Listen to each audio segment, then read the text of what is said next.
anyị chọrọ ịghọta ọha na eze ihe wa aha gị. Aha m Godwin Emara Obiora, Onye ebe ya? onye Ụmụeke Owere Nkwọchi. Ndewo. Ekene ọba. Ngwa ile anyị ga-ahụ na anyị na mmiri ọhịa taa ka a na-akọwara anyị na isi ha ji nara ebe a taa iselebreti nne mmiri ka eme ka ọhịa nwa ha ọrụ dịka o si adị na mgbe gboo. A chọrọ ịjụ gị ofu ajụjụ. Kedu ka isi hụta ọhịa? In fact, ị toro n'ụlọ? Etoro m n'ụlọ.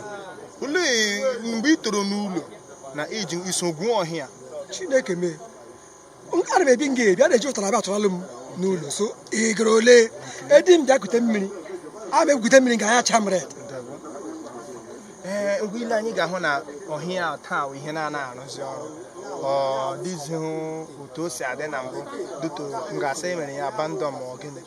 Dịka ha na-ekwu okwu ibi emezie ya ka o bido hụkwa isorokwa jụọ ụmụ gị si ebe pịakwa ahụ ha alọta ịma ọwụ ihe onye toruo ya otokoro itoro gị itokoro ọwụ ihe ọhịa awụ ị ga-abịarịla tokoro ya bịa egwukwana mmiri nata ngọzi na si na ha ọhịa ulu ụtụbigharị ma ọrụ na-emechi.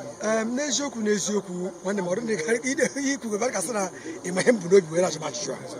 Nke bụ eziokwu dị n'ime ewu asị m nwanne m nwoke a na-akpọ enyi nna ya eze kwesịrị ọ ga-adịrị ya na mma ebe o nwere ike icheta na ọhịa wu mmiri jikọtara Owere Nkwọchi onweghị onye ọwụ ọ gwaghị ma ịtọpụtara na Owere Nkwọchi ha ịṅụ mmiri ka ịmasị nwere ihe dị iche mmiri chịkọtara anyị ọnụ anyị mee elepụrụ ya anya kamgbe eshia mmiri ala ọhịa tochie nga niile enweghị chọrọ ngụgbe na-agaghị ahụ ma eke matara nwere ogo ọ bụrụ ihe mmiri bọgol kasọ gịnị anyị na-akwara ọrịa na-abịa anyị obodo ekele m Chineke ebe nwatakịrị a gara ala bekee ya biri 18 good years mgbe ọ batara ibere eso m tụcha ya ọchị si ya anyị gara 18 good years na ala bekee enweghị pasta ama m na e nwere ihe Chineke chọrọ iji were mere anyị ọwụ ihe amega ugbu a asị m Chineke a metụrụ aka n'obi ya ọ kpọrọ nwa bekee bịa ala ihe mechara ya ọhịa onye ma gochiwe n'aha Jizọs. Ndewo. Amen.